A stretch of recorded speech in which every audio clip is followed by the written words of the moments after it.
بسم اللہ الرحمن الرحیم۔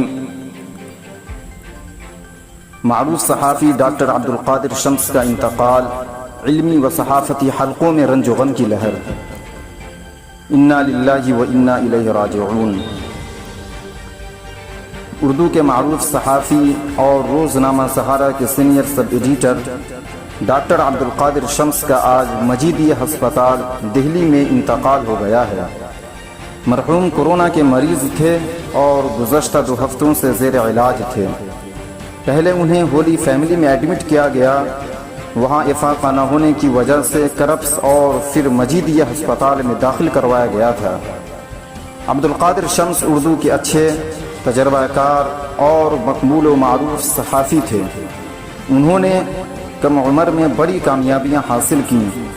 دارالعلوم دیوبند سے 1989 میں فضیلت کی تکمیل کرنے کے بعد بھی تعلیم کا سلسلہ جاری رکھا اور جامعہ ملیہ اسلامیہ سے اسلامیات میں PhD کی ڈگری حاصل کی۔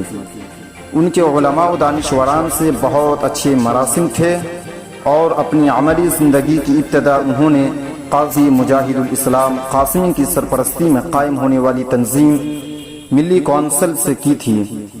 وہاں وہ ملی اتحاد کے سب ایڈیٹر رہے۔ ان کے انتقال سے علمی و صحافتی حلقوں میں رنج و غم کی لہر دوڑ گئی ہے۔ اب وہ تو اس دنیا میں نہیں رہے، لیکن ان کے کارنامے ہمیشہ یاد رکھے جائیں گے اور ان کے انمٹ نقوش آنے والی نسلوں کے لیے مشعل راہ ثابت ہوں گی۔ اللہ تعالی مولانا عبدالقادر شمس قاسمی صاحب رحمۃ اللہ علیہ کی مغفرت فرمائے اور اعلیٰ علیین میں جگہ عطا فرمائے اور ان کے جمیع اہل خانہ کو صبر جمیل عطا فرمائے، آمین ثم آمین۔